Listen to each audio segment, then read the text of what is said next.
काय म्हणतात, एक बीजा केला नाश मग भोगीले कणीस. अरे माझ्या शेतकरी राजानं वाप लागल्याबरोबर एक जर दाणा टाकला तर काही दिवसामध्ये त्याला एक मोठं जोंधळ्याचं एक ज्वारीचं कणीस मिळतं. म्हणजे किती दाणे मिळतात.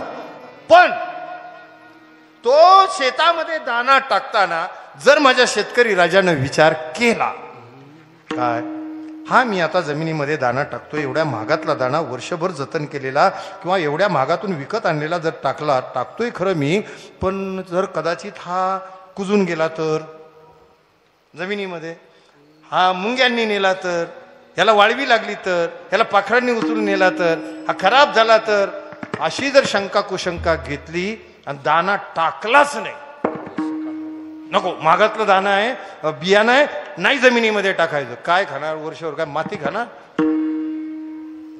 तुला उत्पादन जर पाहिजे तर दाणा त्या बियाणाचा त्याग करावाच लागेल. धर्माचं पालन करून तुझं जीवन आणि त्या मानवी जीवनाचा आनंद उपभोगावा वाटतो, परमगतीला जावं वाटतं ना, पुनर्जन्म उत्तम कुळामध्ये उत्तम योनीमध्ये यावं वाटतो ना, तुला एक काम करावंच लागणार आहे, त्यागी बनावा लागणार आहे, अलिप्त व्हावा लागणार आहे, आसक्ती सोडावी लागणार आहे, सर्व संग परित्याग करावा लागणार आहे. नंबर 1. नंबर 2, राष्ट्राचं कल्याण करावंसं वाटतं ना. अरे राष्ट्राचं कल्याण करण्यासाठी ती माणसं पाहिजेत. आता काय बोलायचं सध्या काय, आणि मराठवाड्याला मी काय सांगू तुम्हाला. तुम्ही जाणती मंडळी, आता आदर्शात आज जगामध्ये आदर्श मराठवाडा आहे. जगाचा आदर्श ठरलेला भाग जर ना भूतो ना भविष्य ते कोणता असेल तर तो तुमचा मराठवाडा आहे. हे सोपं आहे का? हे सोपं आहे?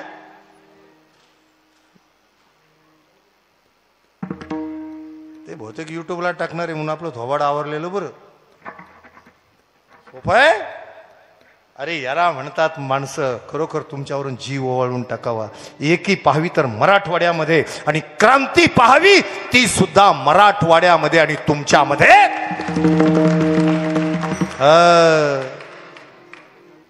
एऱ्या गबाळ्याचे काम म्हणून, नाही तर ते आमच्याकडे म्हण आहे गावाकडे, त्यांचं काम नाही. उंडग्याबाईचा प्रपंच, उंडकीच ना, उंडगी ना, एक म्हणे आमच्याकडं, आलं मनाला गेली शानाला. उंडगीबाई आलं म्हणाला गेली शानाला, बसलं टोपलं, मोडलं टोपलं, बसली उन्हाला, संपला कार्यक्रम. यांच्यानं क्रांती होऊ शकत नाही, यांच्यानं धर्माचं पालन होणार नाही, राष्ट्राचं रक्षण होणार नाही. अरे त्या कशाला म्हणतात सांगतोच तुम्हाला. चला पुढे. शिवरायांच्या जीवनचरित्र. आता कसं आहे, शिवरायांचं जीवनचरित्र म्हणजे अथांग सागर आहे. शंभूराजांचं जीवनचरित्र अथांग सागर आहे. माझ्या श्रीमंत शहाजी राजांचं जीवनचरित्र अथांग सागर आहे. माझ्या जिजामातेचं मर्द मावळ्यांचं जीवनचरित्र आपल्या पूर्वजांचं अथांग सागर आहे. पण काही शेष भाग वेळेच्या अभावी थोडक्यात तुम्हाला मी सांगून देणार आहे. जरा भजन करा, नीट बसा, हा जरा टाईट टाईट टाईट टाईट.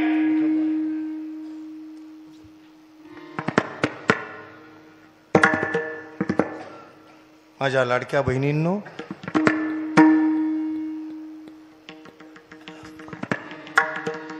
आता नीट बसा म्हणलं, त्यातल्या काही काही म्हणत असतील मज बुवा बघितलं बाया, पण लय टाईट बोलतोय. मातांनो, आम्हाला माहिती आहे तुमच्यातील एखादी तरी जिजामाता जर पुन्हा निर्माण झाली तर शिवरायांना जन्म देईल आणि पुन्हा या महाराष्ट्राचं सुराष्ट्र निर्माण करेल, हा विश्वास आमचा आहे. आणि एका मराठवाडा करू शकतो. विठाला विठाला.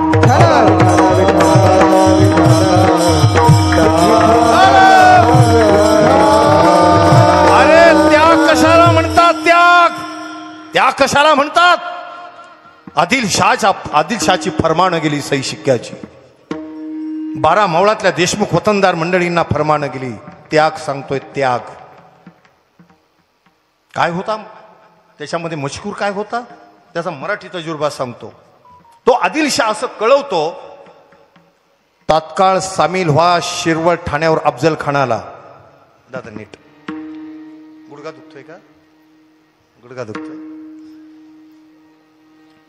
तो आदिलशाह कळवतो, तात्काळ सामील व्हा शिरवळ ठाण्यावर अफजल खानाला. तो शिवाजी म्हणतो त्याचं स्वराज्य बुडवून टाका, आणि जर हुकमाची तामिली नाही झाली तर घरादारावरून गाढवाचा नांगर फिरेल. आदिलशाहनं फरमानच काढलं, सही शिक्का. अफजल खान येऊन टेकला होता शिरवळ ठाण्यावर. शिरवळ सातारा रोडवर शिरवळ आहे, सुभान मंगळ किल्ला. जे घाबरले ते जाऊन सामील झाले. मी थोडक्यात संक्षिप्त सांगतो. आता तो अफजल खान सांगायचं म्हटलं तर कमीत कमी 5.5 तास पाहिजेत. आपण 13ला सांगितला होता. जसं भागवत रामायण आपण ऐकतो तसं गुरुदेवांचं मगाशी आमचं बोलणं झालं. गुरुदेवांचं मार्गदर्शन आहे 13 मध्ये आहे. तिथे शिवचरित्र मला वाटतं गेल्या वर्षी का त्याच्या अगोदरच्या वर्षी काहीतरी केलं होतं. गेल्या वर्षी 7 दिवसाचं शिवचरित्र आम्ही केलं होतं गोरोबा काकांच्या समोर. त्याच्यात अफजल खान सांगितलं होतं. अजून अफजल खान आपल्याला माहित नाही. अरे अफजल खान किती मोठा असू देत, तो लहान नव्हता. आलो ओगाणं म्हणून सांगतो थोडं रिटर्न घेऊन. लहान नव्हता. या नळदुर्गच्या किल्ल्यावर आपला जो औरंगजेब आहे, औरंगजेब, या औरंगजेबाला जिवंत पकडलेला आहे. नळदुर्गचा किल्ला कुठं आहे? सोलापूर उमरग्याच्या रस्त्यावर आहे नळदुर्गचा किल्ला. आदिलशाहीकडून आला अफजल खान. प्रचंड मोठा माणूस आहे अफजल खान, लहान माणूस नाही. स्वकर्तृत्वाच्या बळावर तो आदिलशाहीमध्ये सरदार झालेला आहे. ते का वशिल्याने झालेला नाही, कथा कॅटेगरीमध्ये वर आलेला नाही, कर्तृत्वाच्या बळावर आलेला आहे. आदिलशाहीकडून अफजल खान चालून आला. दिल्ली कराकडून नळदुर्गच्या किल्ल्यावर होता औरंगजेब. दोघांमध्ये तुंबळ युद्ध झालं आणि युद्ध इतकं भडकलं, पण अफजल खानाची सरशी झाली आणि औरंगजेबाला त्यानं जिवंत पकडलं. औरंगजेब सुद्धा लहान नव्हता. अरे ज्या औरंगजेबानं त्याचे तिन्ही भाऊ ज्यानं कलम केली मस्तक आणि भाल्यावर शिर घेऊन फिरवली, एवढी दहशत बसवली. पण दहशत किती जरी बसवली तरी भगवान के द्वार में देर है लेकिन अंधेर नहीं. कुणी देश दहशत बसवा, कधी बसवा आणि केवढी बसवा, त्याचा खात्मा आज ना उद्या होणारच. हा विधीचा नियम आहे. कळलं ना? तुम्ही पक्के माझ्या पुढचे. हा विधीचा नियम आहे. तिन्ही भावांना ज्यानं खतम केलं. अरे राज्य सत्तेसाठी, खुर्चीसाठी ज्यानं सख्या बापाला अंधाऱ्या कोठडीमध्ये कैदेमध्ये टाकून दिलं शहाजहानाला, ज्यानं स्वतःच्या स्वार्थासाठी बहिणींचं लग्न होऊन दिलं नाही. त्या 2 बहिणी होत्या, रोशन हारा आणि जहा हारा, त्यांचं लग्न होऊ दिलं नाही. भाऊजी उद्या त्रासदायक ठरल म्हणून. 4 पोरं होती. 55 का 56व्या वर्षी एक बारकं झालं, 5वं त्याला. 4 पोरं मोठी. कधी जवळ थांबून दिली नाहीत, कारण मी जे बापाशी वर्तन केलं ती पोरं माझ्याशी करतील. इतका भयानक होता औरंगजेब, इतका भयानक. 2 मुली होत्या, त्यांचंही लग्न कधी होऊन त्यानं दिलं नाही. झिबुन्निसा आणि ती झिनतुन्निसा होती, त्यांचंही लग्न होऊन दिलं नाही. जावई उद्या आटीला यायला नको. भयानक माणूस होता, प्रचंड क्रूर होता. कितीच, अरे उन्मत्त झालेला हत्ती एका भाल्याच्या झटक्यामध्ये ज्यानं मेट्यास बसवला, म्हणजे गुडघ्यावर बसवला, इतका औरंगजेब धाडसी होता. औरंगजेब किती जरी धाडसी असला, किती क्रूर असला, शूर असला, तरी पण त्याला जिवंत पकडणारा अफजल खान औरंगजेबापेक्षा मोठा ना. मोठा ना, मोठ का कळलंच नाही. मोठा हत्तीला मेटीस गुडघ्यावर बसवणारा औरंगजेब मोठा, त्याला जिवंत पकडणारा अफजल खान मोठा. आणि त्याच अफजल खानाला प्रतापगडाच्या पायथ्याशी रणतोंडीच्या ओठावर, महाबळेश्वराच्या जटामध्ये आणि रणतोंडीच्या ओठामध्ये आणून नरसिंहानं हिरण्यकश्यपूचं जसं डेंडाळ बाहेर काढावं, तसं या अफजल खानाचं डेंडाळ बाहेर काढणारा आमचा छत्रपती शिवाजी राजा यापेक्षा महान. हात वर करणार नाही ना तो मराठ्याच्या अवलादीचाच नाही. हात वर पाहिजे, बस. भानगड नाही. परत मरेपर्यंत माझ्या भानगडीत पडू नका. काय करावं त्याला? पण आता मात्र सुट्टी नाही पाहिजे ते. अरे सोयरीक ठरवायला जाताना बरी लाज वाटत नाही. आमचे संबंध असे असे असे त्यांचे असे असे. आणि इथं काय मेंढा मोडतो का मान मोडती, हाताला पॅरालिसिस होतो. तिथं मराठी शाही उफळून येते. देवास तुम्ही आवाज द्या बरं का, नाही तर कीर्तन जाग्यावर बंद करी. तुम्ही काय लाडक्या बहिणी म्हणल्यावर लाडालाच आला का? मुख्यमंत्री झाल्यावर मी 3000 चालू करील महिना.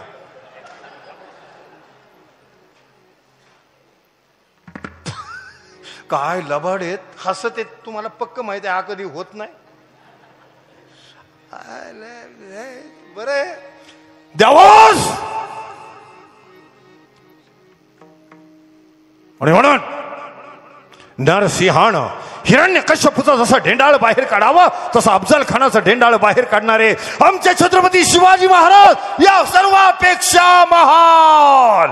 हर हर हर हर हर हर हर हर हर हर हर हर हर हर हर.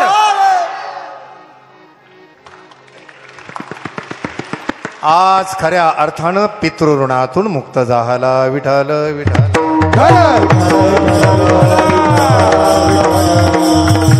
अफजल खान हा शिरवळ ठाण्यावर त्याग सांगतो.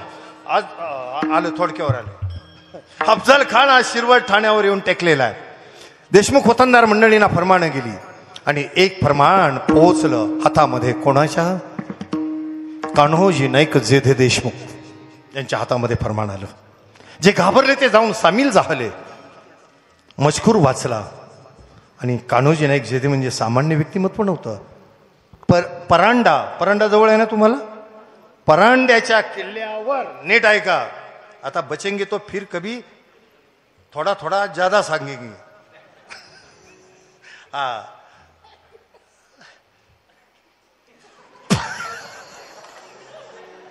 ते लागले हसायला. बुवाला काही हिंदी जमत नाही. खरं आहे तुमचं म्हणणं, पण माझं शिक्षण माझं कॉलेज पैठणला झालेलं आहे. त्याच्यामुळे मी एवढा काही कच्चा नाही. पैठणला माझं कॉलेज झालेलं आहे प्रतिष्ठान महाविद्यालयामध्ये. त्यामुळे मला चांगल्यापैकी हिंदी येते जरी मूळ शिकर असलो तरी. विठाल विठाल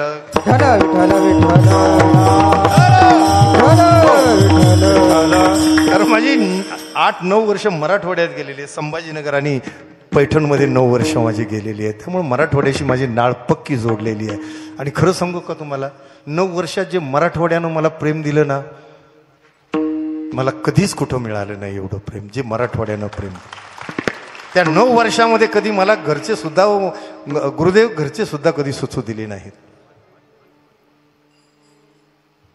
फरमान हाती आलं कान्होजी नाईक जेधे देशमुखांच्या. परिंडीच्या किल्ल्यावर श्रीमंत शहाजीराजे आणि कान्होजी नाईक जेधे देशमुख या परिंड्याच्या किल्ल्यावर होते आदिलशाहीकडून. आणि त्यांचं अभय होतं आपल्या पूर्वजांना. मुघलांकडून होणारा त्रास, त्यांच्या 3 वर्ष इथे होते परिंड्याच्या किल्ल्यावर. 3 वर्ष त्यांनी जे अभय दिलेलं आहे ते अभय कधीही तुम्हाला विसरता येणार नाही. ही शहाजी राजांची खऱ्या अर्थानं आपल्यावर असलेली कृपा आहे, हे मात्र कधी विसरू नका. आपल्या पूर्वजावर कृपा आहे. साहेब, शहाजीराजांचा त्याग खूप मोठा आहे. तुम्ही तर अभ्यासक आहात. महाराष्ट्रामध्ये एकही पुतळा नाही शहाजीराजांचा दाखवायला. त्या शहाजीराजांचा त्याग सांगायला आता वेळ नाही आपल्याकडे. पण लक्षात ठेवा, जरी महाराष्ट्रात कोणाला आठवण नसेल तरी किल्ले राजगडावर छत्रपती शिवराय, धर्मवीर संभाजी महाराज, राष्ट्रमाता जिजाऊ आणि उद्याच्या 18 मार्च रोजी शहाजीराजांचा जन्मदिवस आहे. आणि त्या दिवशी आपल्या जिजाऊ सृष्टीमध्ये 15 फूट उंचीचे श्रीमंत शहाजीराजे विराजमान होणार आहेत. अश्वारूढ पुतळा महाराष्ट्रातला पहिला. अरे पाहिलं की क्या बात आहे. आणि ही संकल्पना माझ्या मेहुण्यांची आणि माझी. करायचं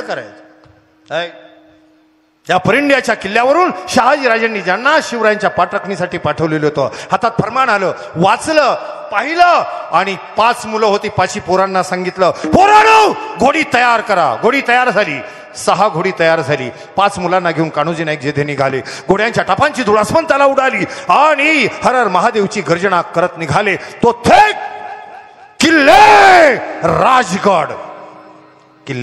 राजगड, राजांचा गड आणि गडांचा राजा.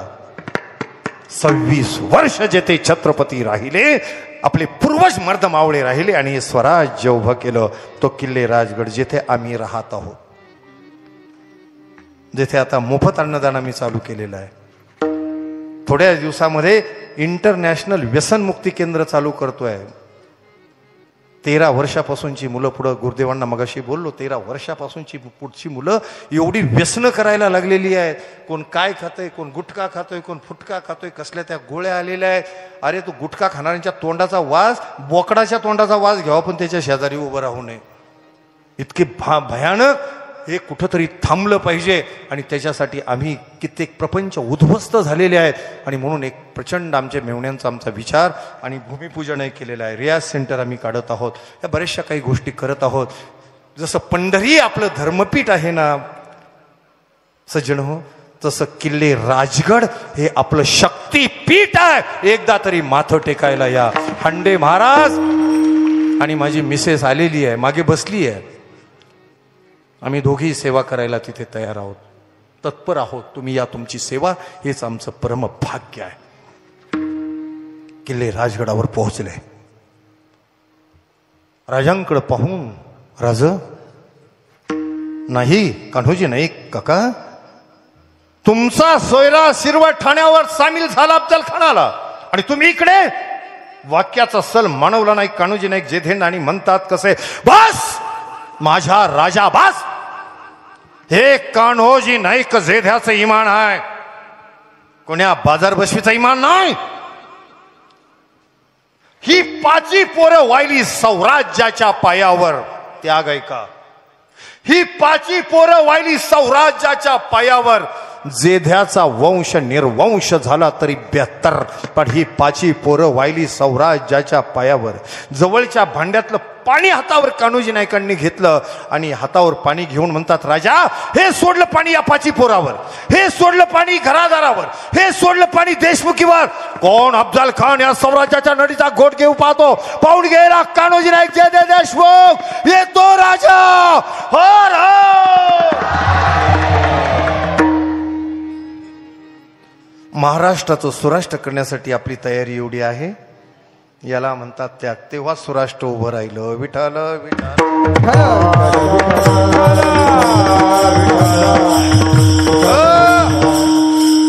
त्याग सोडतो. एक 5 मिनिट चालेल का तुम्हाला अजून? का जागेवर फाळका आणू? 5 मिनिट गुरुदेव चालेल ना? चालेल ना? कुणाकुणाला वाटतं एक 5 मिनिट चालू दे, हात वर करणार. माझं कुठं कुठं चाललंय? तुमचं कसं काय मत आहे? माझ्या लाडक्या बहिणींनो, एकही गेली नाही पाहिजे बँकेकडे म्हणून बोलतोय. चला विठाला विठाला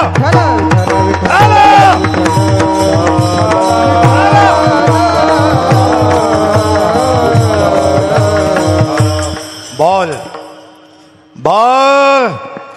6 साल मुझे तूने कुत्ते जैसा घुमाया. बोल बोल. हे दिल्ली मोगल बादशाह औरंगजेब, किसी ने मेरे आंख को आंख तक नहीं मिलाई थी, लेकिन तूने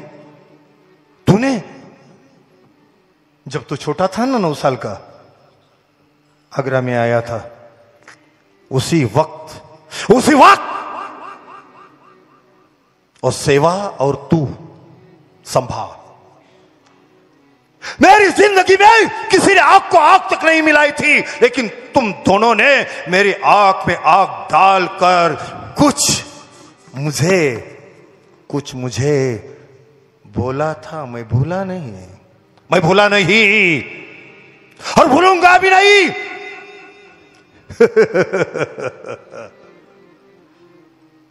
आ गया ना हाथ में.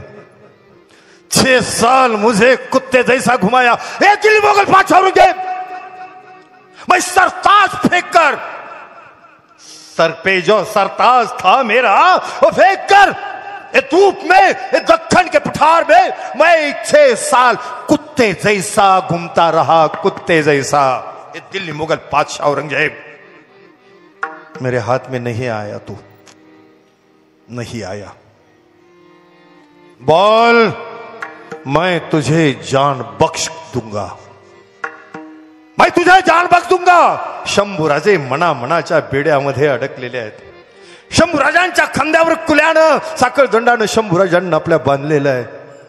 अंगावर जखम घ्यायला जागा नाही, अंगातून बाहेर यायला रक्ताचा थेंब नाही. दिवस 28 दिवस उलटून गेलेले आहेत, पोटात अन्नाचा कण नाही. प्रचंड शरीराची लाही लाही झालेली आहे. आणि औरंगजेब समोर उभा आहे, एका बाजूला कवी कलश, इकडे शंभूराजे. बोल बोल, मैं तुझे जान बख्श दूंगा. बोल, 2 चीजें बता, सिर्फ 2 चीजें बता, बता 2 चीजें. कौन कौन से सरदार थे मेरे जो तुझे शामिल हुए? कौन कौन है बता दे उनकी नाम.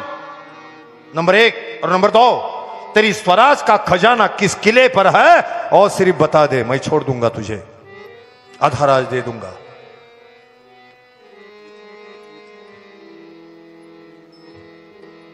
बोल. शंभूराजे सर्वांगाची शक्ती एकवटून त्या औरंग्याकडे पाहत होते. बोल, मैं तुझे जान बख्श दूंगा. बोल बोल, तेरा आधा राज तुझे मैं दूंगा, सिर्फ 2 चीजें बता मुझे. शंभूराजांचा क्रोध अनावर झाला. राज देतो म्हणता क्षणी शंभूराजांनी शक्ती एकवटून अंगावर शंभूराजे जे थुकले कोलमडून पडला औरंगजेब, तसाच माग सरकला. हा जर सुटला तर आपली भैरवीन आरती होणार, त्यानं जाणून गेला. बोल, कवी कलशकडे वळले. शंभूराजे कबूल होत नाहीत, कवी कलशकडे पडले. वळला तो औरंगजेब.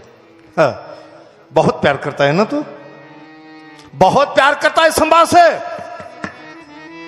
अरे तो बता, मैं तुझे भी जान बख्श दूंगा. बोल, कहां रखा है खजाना, इस संभा का खजाना कहां रखा है, बता दे मुझे. और कौन कौन उसे शामिल थे सरदार मेरे, ये भी मुझे बता दे, मैं तुझे छोड़ दूंगा, जान बख्श कर दूंगा. मित्र त्याला म्हणतात, त्याग त्याला म्हणतात. क्या जान बख्श दूंगा, तू जान देगा मुझे बख्श? हाँ जरूर दूंगा. अरे तुझे भी आधा राज दूंगा. त्या कवी कलशानं म्हणावं, धिक्कार है तुझ पर, लानत है तुझ पर, मर जाऊंगा, मिट जाऊंगा इस मिट्टी में, मेरे दोस्त के लिए मिट जाऊंगा, मर जाऊंगा, लेकिन हरगिज नहीं बताऊंगा, कभी नहीं बताऊंगा. मिट जाऊंगा लेकिन कभी नहीं बताऊंगा. हर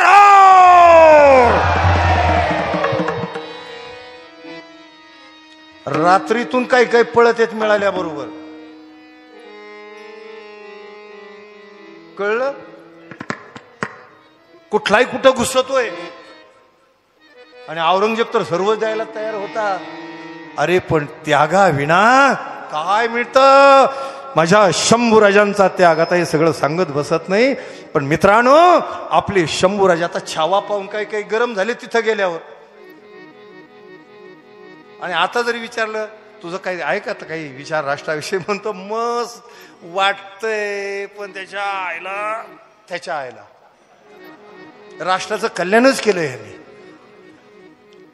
नाही,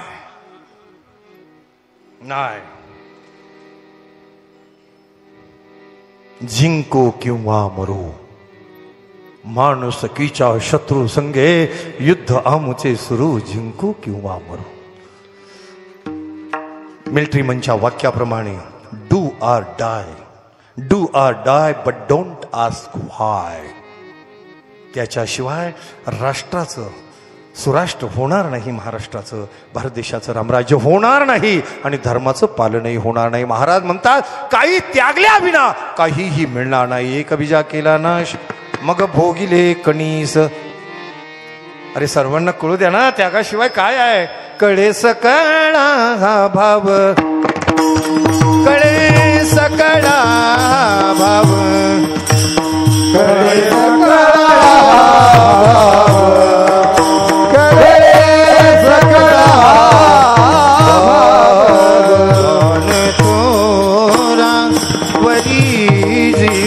लाड तोरावरी जीव कळे सकळा भाव कळे सकळा भाव.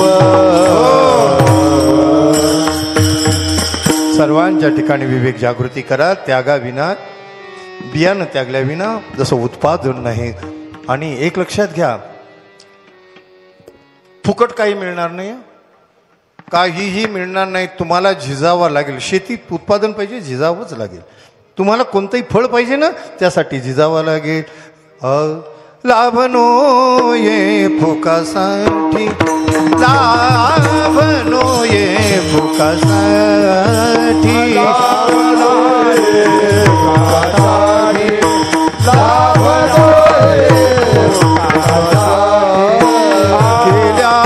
केल्याविन जीवासाठी कडे सकळा भाव, कडे सकळा भाव. केल्याविन जीवासाठी